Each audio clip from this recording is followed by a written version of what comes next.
c'est pas terrible, hein. C'est pas folichon comme on dit. On annonce tout simplement 14 degrés avec des risques de pluie, un tout petit vent quelque peu désagréable. Bon, là aussi on voit le public est venu en nombre. C'est très très bien parce qu'on a quand même le plaisir, l'avantage et l'honneur d'assister à un renouveau quelque part du sport automobile depuis, c'est vrai qu'Acero est sans doute largement à l'origine de ce succès avec le GT4 que vous connaissez Tout à bien fait. maintenant. Tout à fait. Et je pense que tout ça a tiré tout le monde vers le haut.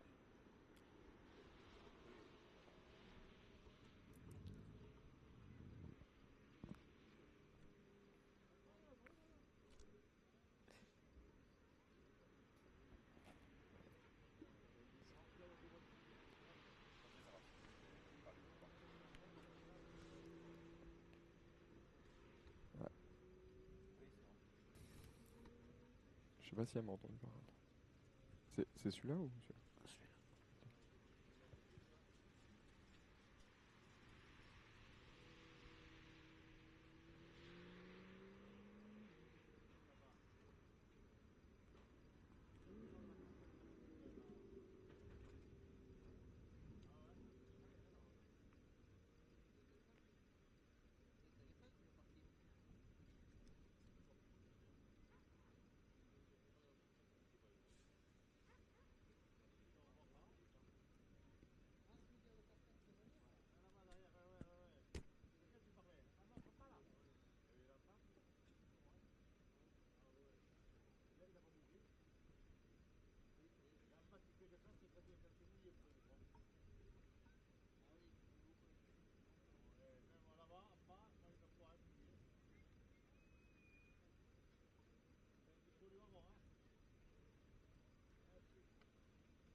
Voilà, on revoit ces images très intéressantes, évidemment, du côté des infrastructures du circuit de Nogaro qui nous accueille encore de la meilleure façon qui soit.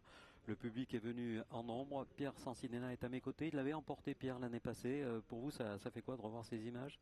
Bah écoutez, ouais, ça fait très plaisir d'être là et de revoir cette grille bien fournie sur ce circuit de Nogaro pour la première manche du championnat de l'Alpine Alfa Europa Cup. Et ça va commencer dans des conditions assez délicates, hein. On voit que les gouttes de pluie s'invitent, mais pour l'instant, aucun doute sur le choix des pneumatiques. C'est du slick.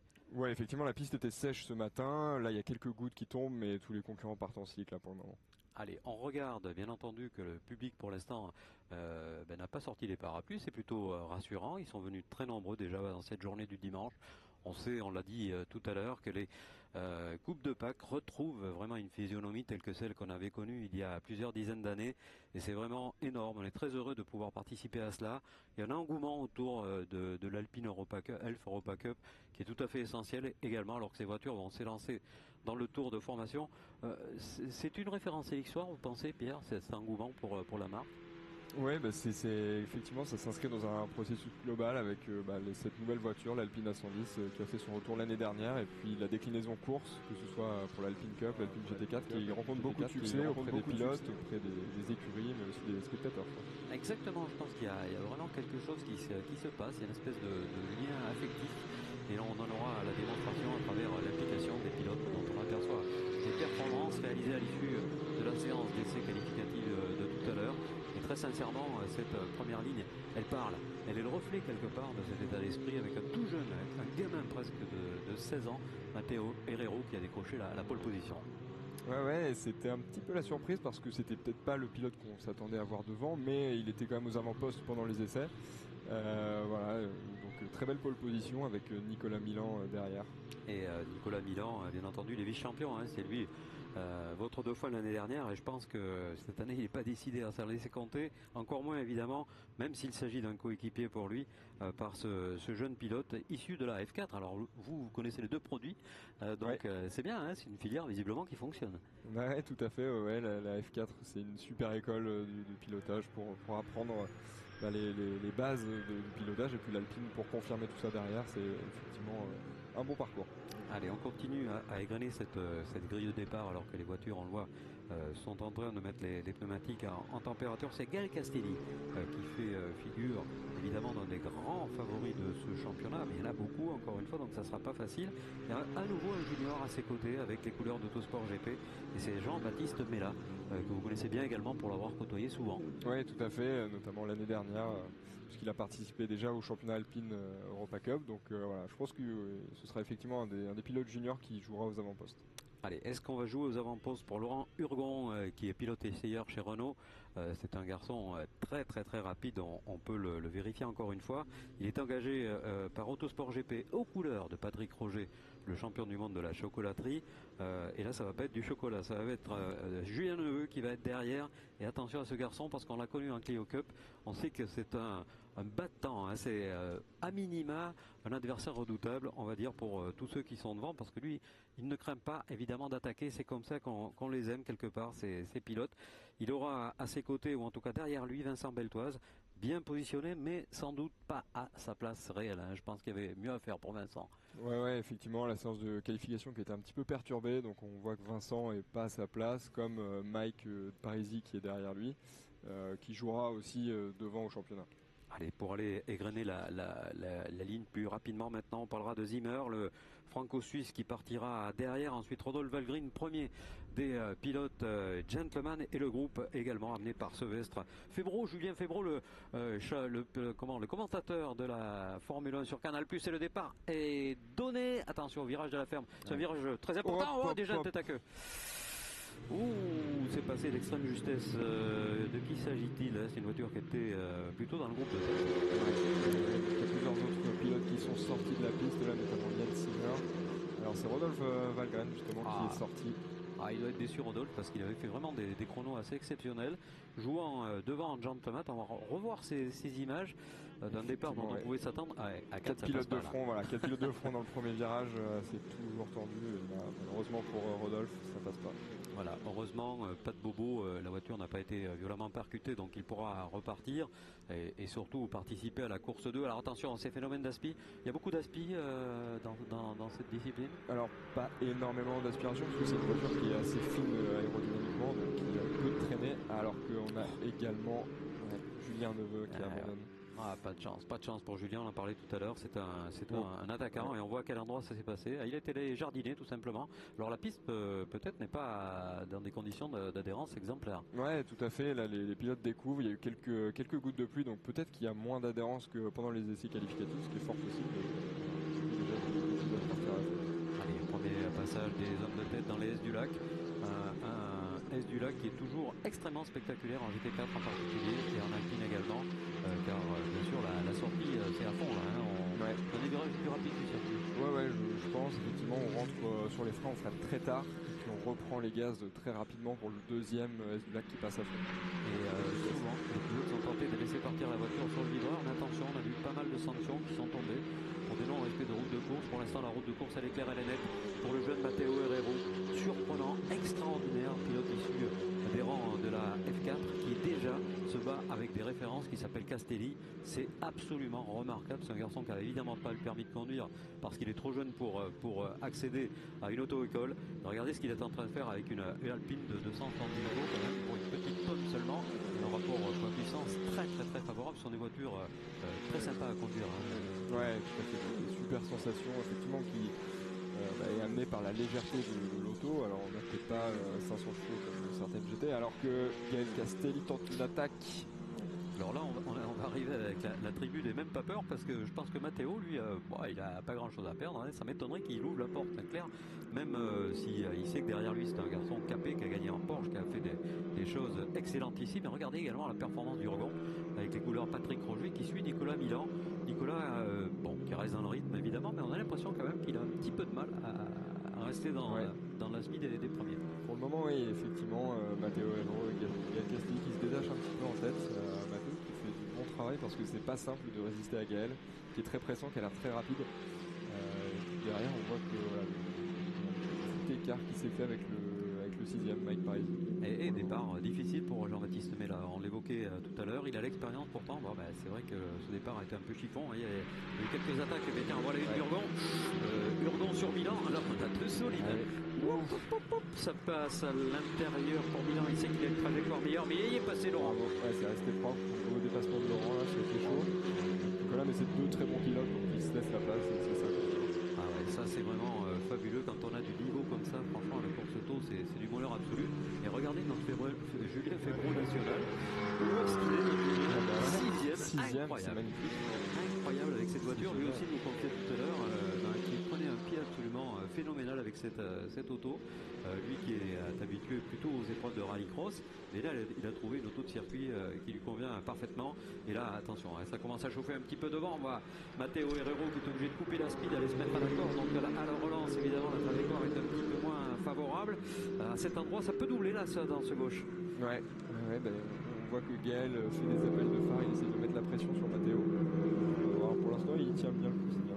Ah ouais, là franchement, il nous épate depuis le début de ce week-end. Et il y en a un autre qui est en train de se pointer tranquille dans le groupe de 5, c'est Marc. Attention à Marc, parce que c'est pareil, les qualifications ont été bonnes sans plus. On aurait pu supposer qu'il court sur la première ligne de la grille de départ, ça n'était pas le cas. Mais on voit bien que ce rythme-là, voilà, ils sont 5 à pouvoir le dicter derrière. L'écart est creusé, mais ça n'enlève rien évidemment à ce qu'on a dit tout à l'heure sur Julien. Alors que c'est un autre Julien qui rentre, je pense que c'est Neveu qui est en train de rentrer. Alors Julien Febvre qui amène Yann Zimmer, Mathieu Blaise sur son et j'ai bien l'impression que Julien Febvre s'achemine tout simplement vers une position assez incroyable, même si là il a dû céder à l'attaque de Yann Zimmer. Yann qui est également un produit F4, ça fait une dizaine d'années, disait-il. C'est un franco-suisse qui a des garages là-bas du côté de la Suisse et qui lui aussi nous a dit, quand j'ai roulé dans cette voiture, il dit c'est ce qu'il me faut pour m'éclater sur les circuits du championnat de France et du championnat européen. Puisqu'on rappelle qu'il s'agit de l'Europa Cup désigné de cette manière dès sa première année. On va aller à Spa, on va aller à Hockenheim. Il va y avoir vraiment un programme exceptionnel cette saison. Et déjà 20 voitures au départ. Et surtout, ce qu'il faut souligner, Pierre, je crois, c'est le niveau. Oui, tout à fait. C'est vrai que là, le niveau, que ce soit l'année dernière ou cette année, est haute volée. Là, on a vraiment beaucoup de pilotes qui pourront s'imposer, je pense, à chaque course. Donc, vraiment. Allez, on revient sur le classement et puis surtout cette tête de course occupée par un jeune qui, lui, non seulement ne s'en laisse pas compter, mais peut-être est en train de partir légèrement, puisqu'on le voit, on s'en aperçoit, il est tout simplement en train de creuser un petit écart, d'améliorer ses temps autour. Et pareil pour Nicolas Milan. J'ai l'impression que ça dépend de quoi, des réglages de base ou c'est une stratégie d'opérer de cette manière? Alors, ça dépend souvent des pressions des pneumatiques qu'on met au départ. Alors parfois il y a des équipes qui décident de mettre des pressions plus hautes pour être agressives dans les premiers tours, ou alors des pressions un peu plus basses qui vont permettre de progresser et d'avoir des temps plus constants au fur et à mesure de la course. Donc voilà, différentes stratégies. En général, quand on est en pole position, on veut garder la tête, donc on part sur des stratégies agressives qui peuvent dégrader un peu au fur et à mesure de la course. Et regardez ce qui se passe, c'est un retour exceptionnel retour d'Antoine Miquel. Antoine qui avait connu des soucis hier, qui a été sorti dans la deuxième partie du double gauche et qui malheureusement partait en toute dernière ligne de la grille de départ, mais il n'a pas pu participer à la qualif ce matin. Et regardez, il est en train de revenir dans le top 10, il est 8ème, Antoine. 8ème, c'est ça, la bataille avec Julien Febvre. Et ça risque, bon, après pour les plus hauts ça va être compliqué. Julien, à mon avis, va être la première victime. Ensuite, ça va être un petit peu plus complexe. Alors que Gaël Castelli continue de mettre du jaune dans les miroirs de Matteo pour essayer de lui coller la pression. Mais encore une fois, ce jeune-là résiste bien. Hein. Il y a vraiment de l'expérience acquise en F4, mais avancée en kart. Sortie pour la 9, la voiture qui est aux mains de Philippe Bourgois. Philippe Bourgois qui est allé un peu large, donc ça prouve bien que cette piste est fraîche. On voit 14 degrés dans l'air qui est donc un peu frisqué, il n'y a pas beaucoup de vent contrairement à hier, et donc là quel est l'équilibre qu'il faut trouver, peut-être freiner un petit peu plus tôt Voilà, il faut toujours juger la limite, surtout dans des conditions comme ça qui sont changeantes et un petit peu fraîches. On ne sait jamais trop à quoi s'attendre, les pneus se dégradent également. Donc c'est un jugement à effectuer en permanence. Il faut tester les limites de la voiture et c'est là où c'est compliqué parce qu'en course, c'est pas une séance d'essai, on n'a pas le droit à l'erreur. Il faut en permanence tester. Voilà, et est-ce qu'il y a réellement un phénomène de gestion par rapport aux pneumatiques sur des courses aussi courtes? Alors non, là c'est vraiment on met toute la vitesse possible qu'on a dans le pilotage pour essayer d'aller le plus rapidement possible. Effectivement, il y a peu de gestion, surtout dans des conditions fraîches où la dégradation des pneus est moins importante. Alors qu'on revoit à l'image une très très belle attaque là, qui s'est produite au cœur du peloton. Et toujours cette explication entre Nicolas Milan et Laurent Hurgon, sachant que Nico, semble-t-il, a repris la 3e position sur au prix d'un freinage qu'on n'a pas vu, mais qui a dû être à mon avis assez solide, puisque Laurent certes a gardé le rythme, mais Nicolas Milan me semble pour l'instant être capable de maintenir le cap au moins à ce 3e rang. Les performances chronométriques sont d'ailleurs à son avantage, puisque Nico a tourné en 1 minute 35 129. C'est lui actuellement le plus rapide en piste. Il amène avec lui Marc Guillot, ils se connaissent bien tous les deux, pour avoir ferraillé plusieurs fois dans d'autres disciplines, telles par exemple évidemment la Renault qui occupe. Alors qu'on se tourne vers la mécanique c'était Stéphane. Stéphane qui est malheureusement une course perdue et abandon certainement. Alors qu'on revoit cette image pathétique quelque part pour Gaël Castelli qui ne trouve pas le petit passage dans lequel il pourrait glisser sa belle Alpine. Clairement Matteo n'a pas l'intention d'ouvrir les portes. Là, on est allé très large à l'entrée de la ferme. On a vu fumer un petit peu les accotements. Attention là, parce que l'erreur serait rédhibitoire sans doute. Deux roues dans l'herbe, notamment à cet endroit-là où on a trop de vitesse, un freinage en appui, ça ne pardonne pas, et en plus avec des conditions qui risquent de changer, qui sont un petit peu humides, donc attention à ces petits écarts qui peuvent coûter cher. Et Pierre, cette partie des Copenhague là est très très technique, c'est difficile. Complètement, effectivement c'est des parties où il faut emmener les freins très loin, il faut freiner très tard, et les erreurs peuvent coûter cher aussi. Il faut ressortir le plus fort possible en fait, notamment pour cette longue ligne droite. Il y a des possibilités de dépassement et si on se loupe un peu dans le virage d'avant, on peut être sûr que le pilote derrière va se retrouver à côté ou devant. Il faut éviter ça. Voilà, c'est une pénalité qu'on paye un long moment. Regardez l'attaque de Marc Guillot qui se précise également sur Laurent Hurgon. Le contact entre les deux voitures vient de se produire, certainement d'ailleurs, suite à une petite erreur de Laurent. A-t-il tenté d'attaquer Nicolas Milan? C'est vraisemblable, mais le top 3 maintenant est en train de se dessiner. Alors ira-t-on jusqu'au bout? Alors quand on voit des actions également au cœur du peloton, on voit que ça s'amuse pas le terrain. Petit contact entre Mathieu Blaise et Mike Parisi qui essaye de faire sa remontée dans le peloton. Mike, je pense qu'il a dû s'accrocher en début de course avec un autre pilote. Il est 10e, mais il est en train de remonter. Et Antoine Nickel, regardez, qui améliore encore ses temps tour après tour, passage après passage. Formidable ce qu'il est en train de réaliser. Il partait bon dernier sur cette grille de départ.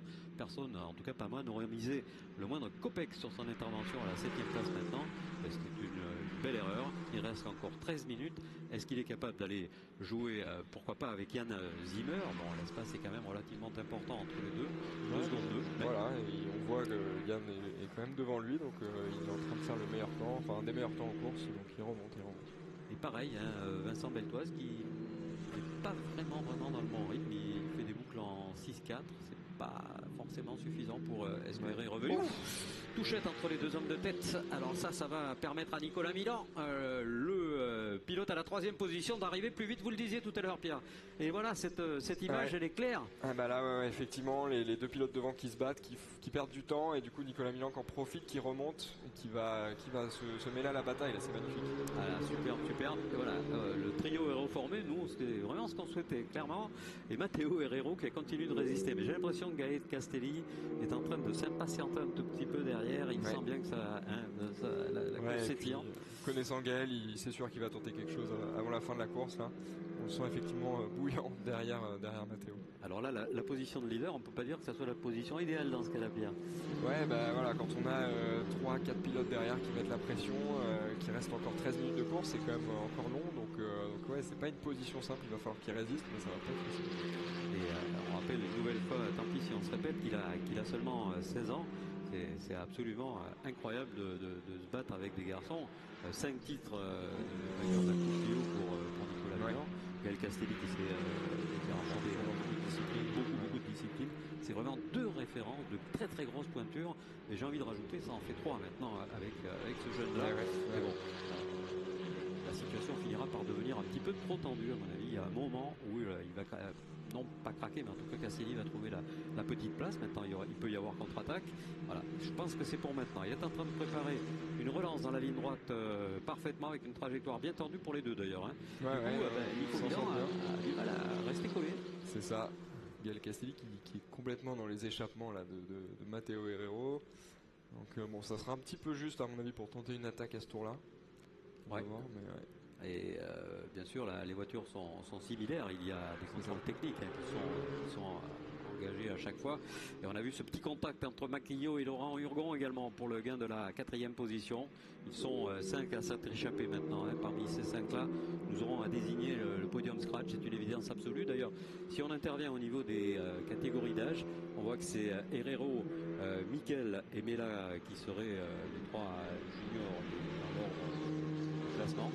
Du côté des gentlemen, c'est Julien Febvreau, c'est incroyable, qui va remporter vraisemblablement cette épreuve devant Blaise et Sevestre. Voilà quelque chose qui ressemble à vraiment un joli talent de Julien, pas seulement au micro mais également au volant d'une voiture. C'est vrai qu'on l'avait déjà aperçu. On ne va pas se donner rendez-vous au prochain Grand Prix, mais si quelque part, je pense que lorsqu'on fait référence à ce qu'il fait comme travail pour Canal, franchement, c'est absolument top. Un arrêt malheureusement pour la 77, celle de Rodolphe Valgren. Qui était déjà sorti de la piste tout à l'heure. Il y a des jours comme ça. Il y a des jours qui sont difficiles. En tout cas, Gaël Castelli, lui, trouve cette course, j'imagine, passionnante, mais en même temps, il se dit, voilà, j'ai le potentiel d'aller chercher la première position. À quel moment vais-je pouvoir glisser ma voiture jaune à la corde de cette voiture de tête qui n'arrête pas de m'enquiquiner depuis le début, là. D'abord la pole, ensuite un très bon start et enfin une résistance absolument incroyable de la part de ce jeune pilote qui a été engagé chez Milan Compétition, et ça revient derrière. Attention à Ergon qui a repris du poil de la bête. Là on voit Laurent qui a recollé à Nicolas Milan pour cette position de 4e des couleurs de Patrick Roger, et la réaxelle, pas d'erreur, toujours aucune erreur. Ouais, c'est ce que j'allais dire. Matteo Herrero qui est très solide, hein, aucune erreur, c'est vraiment très propre, et c'est beau de résister comme ça face à 4 ou 5 pilotes d'expérience qui sont derrière, alors que c'est sa première course en Alpine Europa Cup. Non, du vraiment beau boulot. À la Pierre, attention, hein, parce que Gaël Castelli essaye par tous les moyens, et j'ai bien l'impression qu'il y a une petite ficelle derrière qui est en train d'être dans l'esprit des suiveurs, en se disant à un moment ou l'autre Gaël va attaquer, ils vont perdre du temps, et là il peut y avoir des changements à l'avantage de Nicolas Milan. C'est très intelligent de sa part, hein. Lui c'est un garçon qui a des stratégies de course qui sont souvent de ce type là, c'est-à-dire qu'il ramène très souvent sa voiture en état parfait, simplement parce qu'il sait trouver le bon moment pour dépasser ses zones importantes. C'est pas facile ça. Ouais, il faut. Alors là ça commence à fermer les portes, là ça commence à être difficile. Matteo fait une petite glisse aussi, et ça je peux vous dire que Gaël Castelli le voit tout de suite, il a fait des appels de phare pour essayer de mettre la pression. Et là ça commence à se décanter, on a l'impression. Ah, c'est génial, cette course est absolument fabuleuse. Allez, peut-être là, il est à la corde. Il est à côté, il sera moins bien placé à la relance. Il sera moins bien à la relance et Matteo reprend la tête. Mais alors, je me demande ce qui se passe sous son casque. Franchement, il doit se dire à quel moment il va y aller. Et bien peut-être là. Regardez, mesdames et messieurs, au bout de la ligne droite, ça zigue et ça zague dans tous les sens. Et l'attaque par l'extérieur. Ça n'est pas la bonne formule, je pense. Quoique. À la relance, il est mieux Matteo. Qui garde l'intérieur, effectivement. Alors là, cette course est absolument géniale, et on voit que finalement il y a plein de solutions. semble-t-il, en tout cas, lorsqu'on voit les attaques de Gaël Castelli, multiples et nombreuses. Mais pour l'instant, jamais personne n'est passé devant Matteo Herrero, ce qui paraît quand même assez fou. Et je me demande si Gaël, je ne vais pas pouvoir y aller, ça va pas être possible. Il reste combien 7 minutes dans cette épreuve. Attention à l'entrée dans les S du lac. La menace est de plus en plus sûre. Et puis je pense que le rythme de Matteo baisse un tout petit peu. Puisque derrière tout le monde est en train de recoller. Là le groupe A5 va se constituer définitivement maintenant. Hop, attention à l'entrée de la ferme avec Nicolas Milan. Oh là là là là, non, ça ne passera pas ce coup-là. Mais là ça a été plus que chaud. Et je me demande si Gaël Castelli ne baisse pas un tout petit peu le pavillon. Là, est-ce qu'il n'a pas un peu tiré dans ses pneumatiques Je pense que là il est un petit peu moins vite que tout le monde. Ouais, alors peut-être, il a foutu aussi avec sa bataille avec Matteo juste avant, il a peut-être perdu un peu de temps, peut-être sali ses pneus en se décalant, donc voilà, ça permet à Nicolas de revenir au contact, mais en tout cas on a toujours Matteo devant et qui a effectivement pris un petit peu d'avance. Voilà, et il aura été exceptionnel au moment des chronos, on l'avait déjà désigné comme étant bien placé de manière étonnante, on a croisé hier quelques propos avec lui, avec son coach, et il nous disait franchement il se régale, il a trouvé vraiment après la F4 quelque chose qui va le propulser, on l'espère en tout cas comme vous Pierre, pourquoi pas au niveau européen en GT4 assez rapidement. C'est quand votre prochaine épreuve Pierre Sancinella? Alors ce sera dans 15 jours sur le circuit de Brands Hatch. Un beau circuit britannique. Ouais, beau circuit assez mythique également, on revient de Monza dans des conditions difficiles sous la pluie. Prochaine étape à Brands Hatch. Votre équipe? Alors c'est avec l'équipe CMR, voilà, toujours avec l'équipe avec laquelle j'ai couru en Alpine l'année dernière, que ce soit en Alpine Europa Cup ou en GT4. Donc voilà, avec beaux souvenirs, on va essayer de réitérer ça. Une équipe qui a tout de suite cru dans le produit, hein. Il n'y a aucun doute. Ouais, tout à fait, qui a également bien travaillé avec les équipes de Signatech pour faire une partie du développement l'année dernière. C'était la première équipe à avoir l'Alpine GT4. Fait par les équipes Signatech. Ouais, vous faites très bien de le préciser, effectivement, Signature qui est le promoteur de cette épreuve et aussi qui s'implique techniquement beaucoup, ce qui est très très important pour que cette voiture puisse donner ce spectacle-là, cette attaque-là qu'on attend pour Castelli. Ouais, il y va là. Là, il y va, mais ça ne suffira pas. Herrero, décidément, a trouvé cette trajectoire idéale à la sortie. Il reprend la tête un petit peu moins significativement que tout à l'heure. Alors est-ce qu'il va pouvoir attaquer maintenant? Il y a un pilote un petit peu moins rapide sur la droite qui s'écarte. Les rétros qui se touchent. Contact. On dirait bien Castelli et non, Matteo qui freine plus tard et qui arrive à garder l'avantage alors que derrière ça se décale également. Et peut-être Laurent Urgon qui est en train d'en profiter sur Nicolas Milan. Est-ce qu'on freine du pied gauche avec ces voitures? Ah ouais, on freine du pied gauche, complètement, elle l'accepte entièrement et c'est, je pense, comme ça qu'on est un peu plus performant.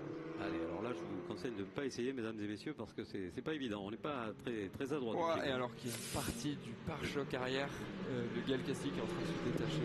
Ouais, et que Nicolas Milan tout simplement a perdu 2 crans. Et là, les espoirs de podium sont peut-être un petit peu plus compliqués pour le pilote team manager Nicolas Milan, avec pour l'instant Matteo Herrero qui résiste à Gaël Castelli qui va voir son aéro un petit peu perturbé dans la ligne droite. Il va perdre un peu de temps avec cette appendice. Ouais, c'est pas l'idéal, ouais, complètement, c'est pas l'idéal. Et Laurent Urgon qu'on a bien profité en tout cas, qui a fait pareil, du très très bon boulot et qui est en train de revenir sur le Gaël Castelli.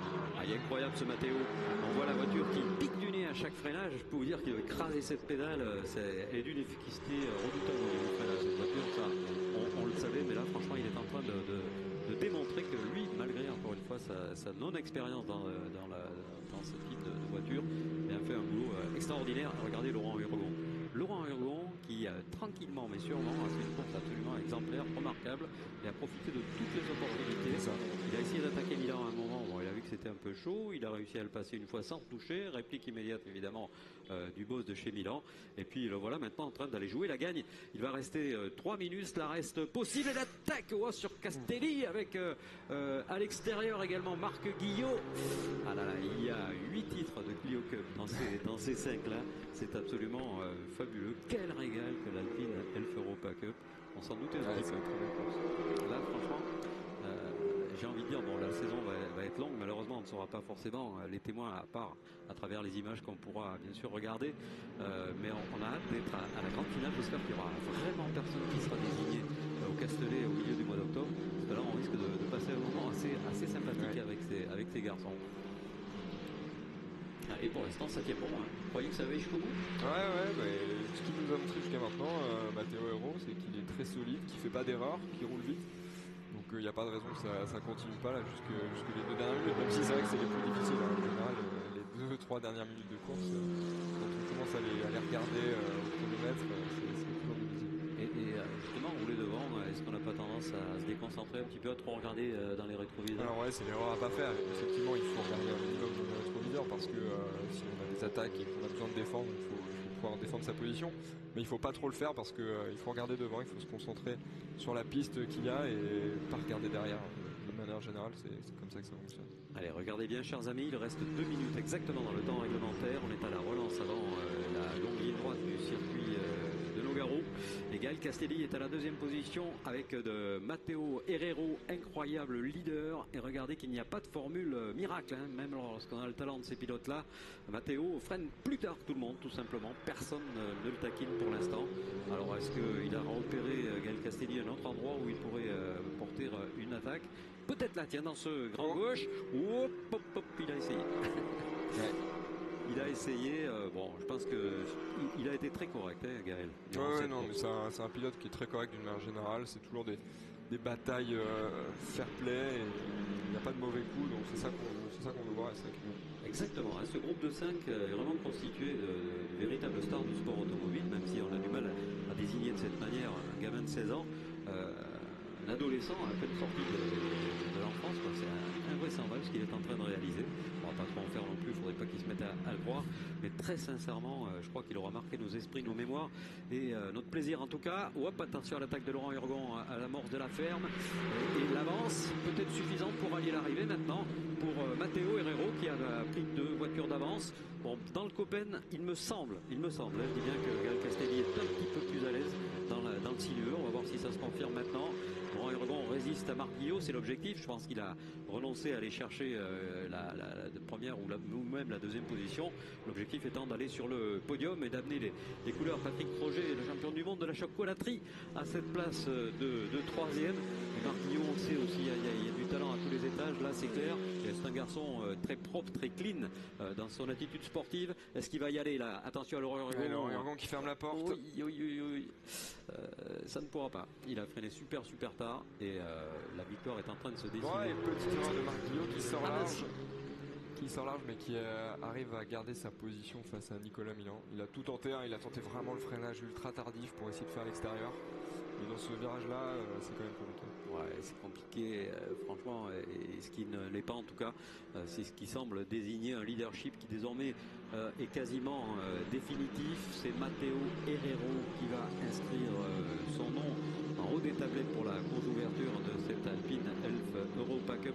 On revoit cette image saisissante, là, voilà l'image vraiment de la qualité du spectacle et du niveau qu'affiche cette année la discipline et la petite erreur. Pierre Sancinena nous l'a décrivé, il a tout tenté tout simplement, un freinage un tout petit peu trop tardif. Nous allons aborder c'est le dernier tour. Le dernier tour, mesdames et messieurs, avec un garçon de 16 ans qui s'est fait un petit survirage dans la ferme. Petite glisse, on voit qu'il est rentré très fort, petite glisse qui ne va pas coûter cher. Allez, maintenant, ça sera peut-être le tour le plus long pour Matteo. Qui va s'emparer de cette épreuve à moi évidemment. Attention quand même à Gaël, parce qu'on voit que encore une fois dans la partie technique il est extrêmement à l'aise. Le setup de son auto est absolument nickel.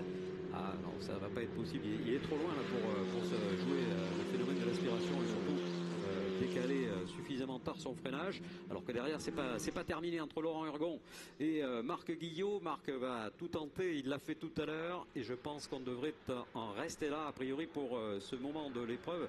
Les tout derniers virages pour la toute première manche de cette Alpine Alfa Europa Cup qui sera remportée par l'auteur de la pole position, une course absolument remarquable.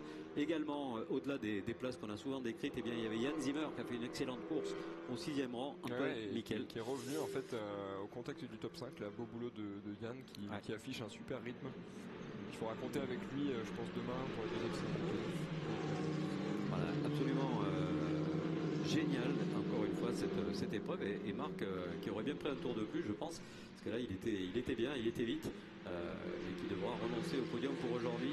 Un podium qui sera constitué en la vie de Matteo Herrero, qui le sera à double titre d'ailleurs, puisqu'il sera aussi récompensé en catégorie junior. Et on retrouvera avec plaisir son dauphin. Et quel dauphin, Monsieur Gaël Castelli.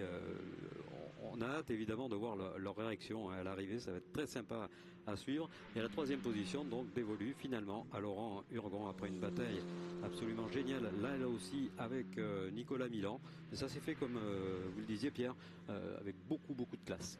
Ouais, ça a été très fair play, les batailles, peu de contacts, en tout cas c'était simplement des petits contacts qui n'impliquent aucune perte de position, donc non vraiment très belle course, surtout de la part de Matteo qui a su résister, et c'est pas facile à Gaël Castelli, résister à la pression, résister aux attaques, donc bravo à Matteo pour cette première victoire en Alpine Elf Europa Cup. Écoutez, je vous remercie avec beaucoup de sincérité, Pierre Sancinena, pour vos éclairages sur cette course que vous connaissez bien, pour l'avoir remportée, on l'a dit, la saison dernière. On se retrouve, je l'espère, en tout cas pour la course de demain. Si vous pouvez nous consacrer quelques dizaines de minutes, bien pour nous, ça serait un véritable bonheur. Merci encore une fois. On se retrouve dans quelques instants, mesdames et messieurs, pour la cérémonie protocolaire du podium.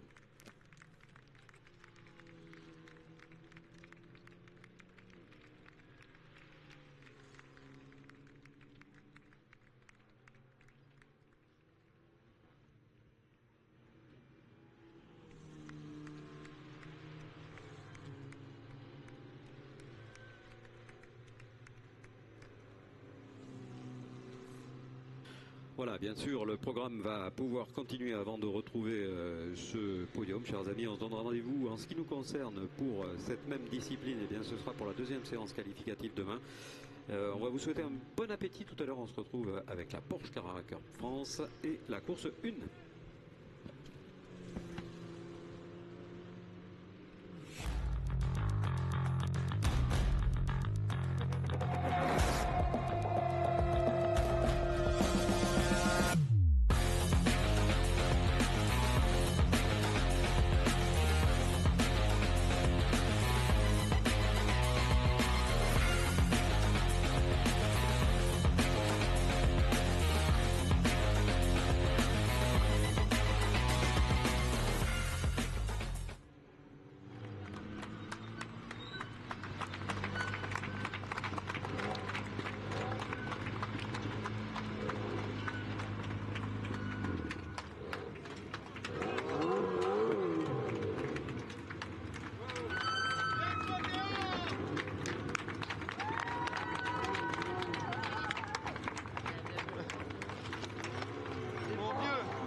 Yes! Matteo! Génial! Matteo! Bravo! Merci. Bravo mon Dieu. Bravo mec.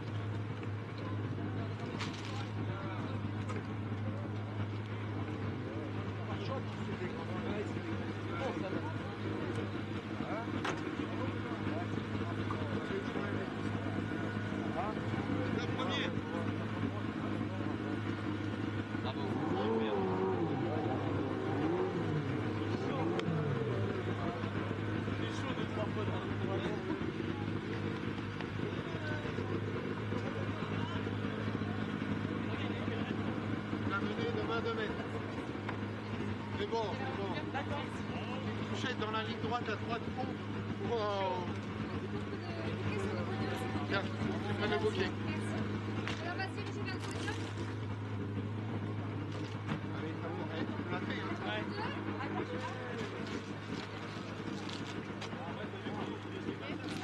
Il y en a un là-bas. Il y en a un là-bas.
À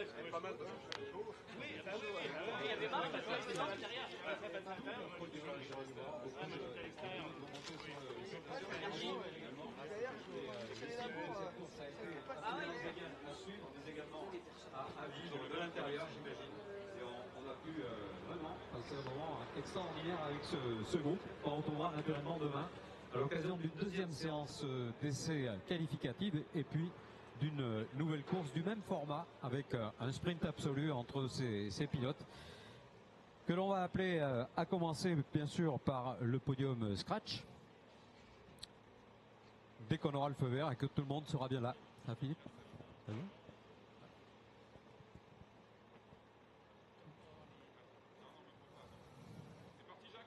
On y va ?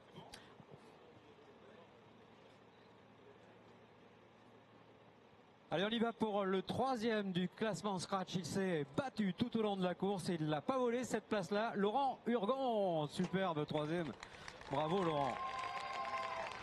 La deuxième position, il aura été à la fois brillantissime mais avec beaucoup de classe et de fair play. Gaël Castelli, superbe. Et enfin la victoire. Mesdames et messieurs, vous allez être surpris de voir son Minois. Il est tout jeune, c'est un gamin, il a 16 ans. Il a tenu bon d'un bout à l'autre. Matteo Herrero.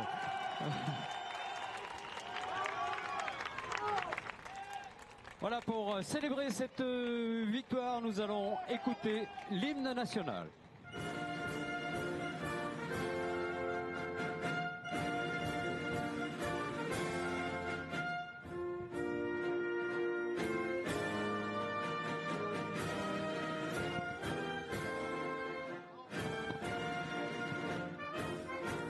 Merci mesdames et messieurs, applaudissements. Course gigantesque remportée par un tout jeune et c'est Philippe Queteau, directeur commercial France Alpine, qui va aller récompenser le troisième pilote, Laurent Urgon.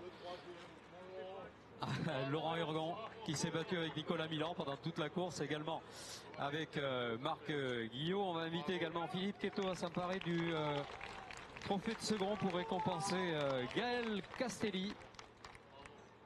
Gaël, là aussi encore une fois, cette voiture jaune qui arrive un petit peu différente de ce qu'elle était partie, mais qui a tout de même bien performé avec la victoire de Matteo Herrero, que vous allez pouvoir bien entendu récompenser maintenant, Philippe. Allez, celle-là, elle est belle, et il y en aura d'autres vraisemblablement. Merci Philippe Queteau pour ce produit merveilleux qu'est l'Alpine. Bravo à vous. On va maintenant récompenser de par l'association avec Baco, notre partenaire, le meilleur team, et on invite un représentant du Milan Compétition à venir nous rejoindre au podium. Milan. Ah, alors on n'a pas remis le lot, excusez-moi. On va récompenser ces pilotes parce qu'ici on fait les choses mieux qu'ailleurs, avec le pouce rapière, la balisette du domaine de Joy et la balisette du domaine de Léré qui vont être associés à ce podium scratch. C'est vrai que on voit ça qu'ici, mais c'est absolument génial. C'est une tradition, c'est une habitude, c'est un partenariat des commerçants locaux et viticulteurs locaux. On y va pour le trophée Baco. Ça a été fait maintenant derrière, d'accord. Les gentlemen maintenant. Et chers amis, mesdames et messieurs, vous allez voir que ce podium est tout à fait original. La troisième position pour Marc Sevestre. Marc Sevestre à la troisième position. La deuxième place pour Mathieu Blaise. Bravo Mathieu. Et enfin, c'est lui que vous entendez. C'est la voix de Canal+ dans les Grands Prix de Formule 1, Julien Febvreau. Bravo Julien.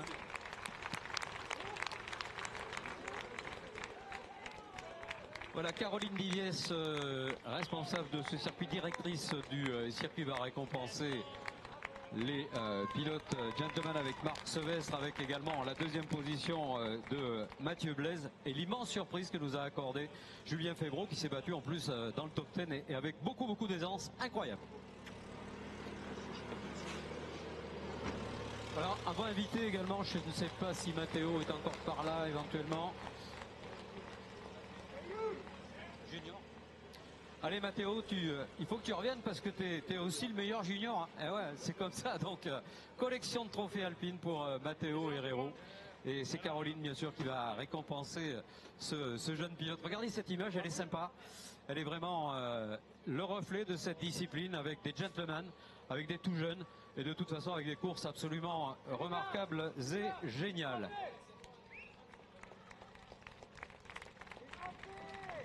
Allez, chers amis, avant de vous souhaiter un excellent appétit, on se donne rendez-vous tout à l'heure pour les Porsche et demain pour nous avec l'Alpine Elf Europa Cup. Bravo.